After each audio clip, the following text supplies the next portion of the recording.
Okay, part 3. I've got the dog home. Nice cup of coffee and what have you, and just thought I'd prattle on.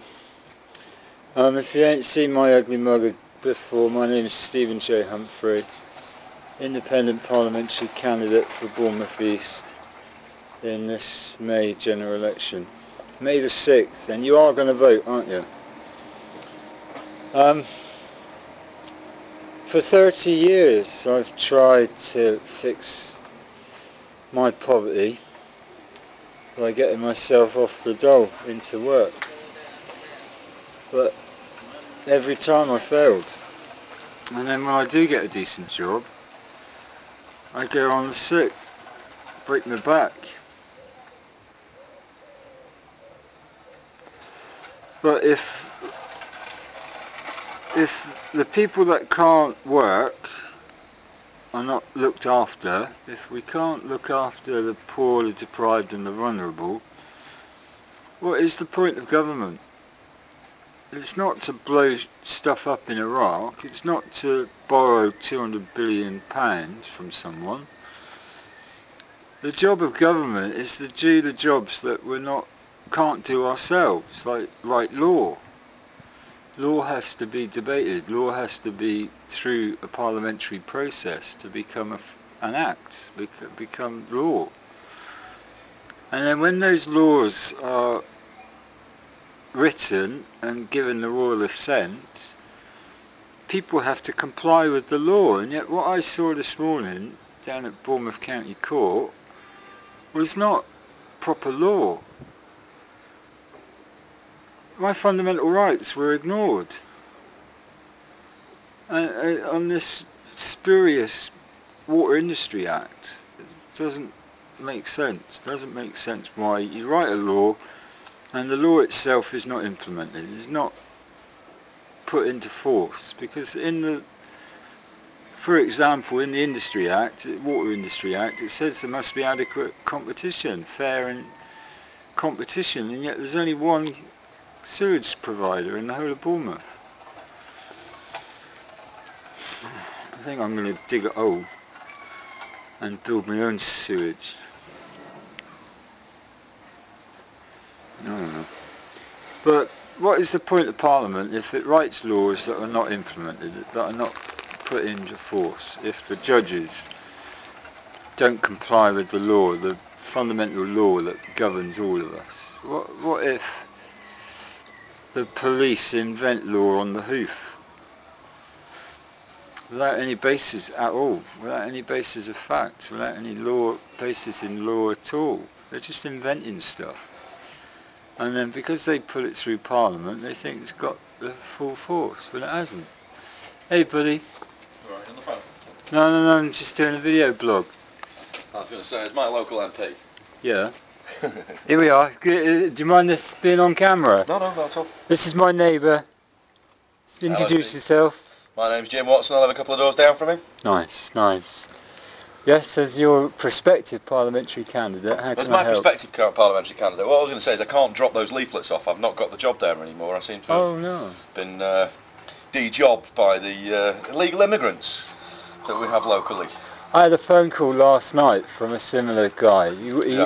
The only job... No, I've got one, thanks. The only job he can get is abroad.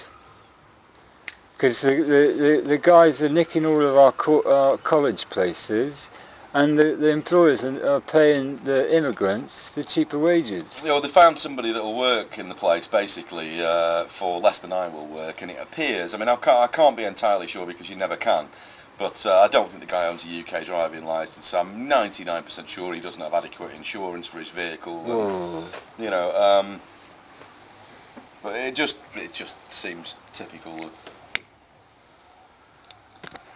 So me and you are in the same boat then? Well, I'm fortunate actually, I've had the knee operation that I was waiting for now. So, hello Sharon. Yeah, I've had the knee operation that I was waiting for, so I can get back to the building work now, hence while I'm covered in crap again.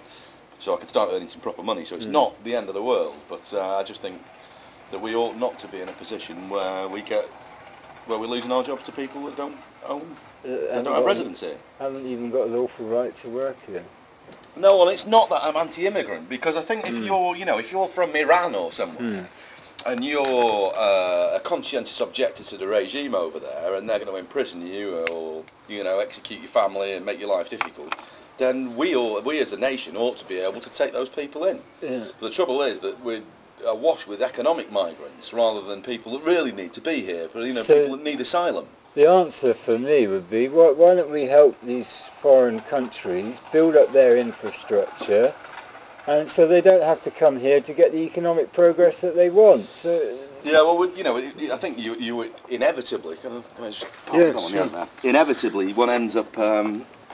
It's the greed factor, isn't it? It's the corporate greed factor. Wherever you go, and we do live in a country where at least the government put a little bit of a hold on it. But I think from one of those third world nations, all anybody's bothered about is profit. Yeah, a tenner for us is a week's fags, and a couple of days' worth of fags. For an African, it's a month's wages, isn't it? I just don't think it's right that. Well, they don't have the protection, and they don't have the protection from from exploitation. I know when I was in Cambodia a couple of years ago, there's quite a few big clothing factories out there. It's a big industry out there, the clothing industry. The factories make stuff for H&M. There's Levi factories out there. But I knew a girl who was an HIV educator. So a British trained nurse that had gone on to be an HIV specialist nurse. They're caring for people with HIV, and she was being employed by a charity in Cambodia to go around these huge factories and just educate the staff about HIV, give out free condoms, tell them how the virus is passed if somebody has the virus, that you don't have to slide them cheese on toast under the door. You're not going to get it by touching them. And basic HIV education. Somebody worked out that if you was going to get HIV from kissing someone, you'd have to drink about 2 gallons of their saliva to get the virus. Really? Whereas obviously if you inject it, you're going to get instant. So she's doing that, but she was there at the time, and the factory that she was in, the girls were supposed to be working 6-8 hour days with four days off a month. Right. And the reality of it is that they're working slave labour, right? 84 hours a week. Yeah, they're working 12 hours a day, 7 days a week.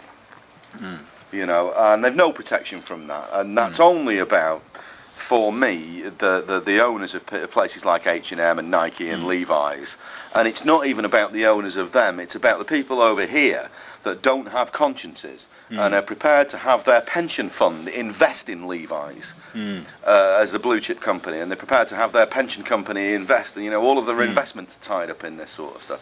And they turn around and say, well, we don't have a moral responsibility to do anything about that. That's their problem. But all of the money that they're making for the rest of their lives is out of exploitation of people that can do nothing to defend themselves against it. Exactly. There's one good argument for a new world order in that you can then build a foundation of law that applies to all countries, so that you can't work 84 hours without a tea break and stuff, and so on. But the way they want to implement it is with armed police, and I don't want to see. We were quite proud once upon a time that none of our coppers had guns.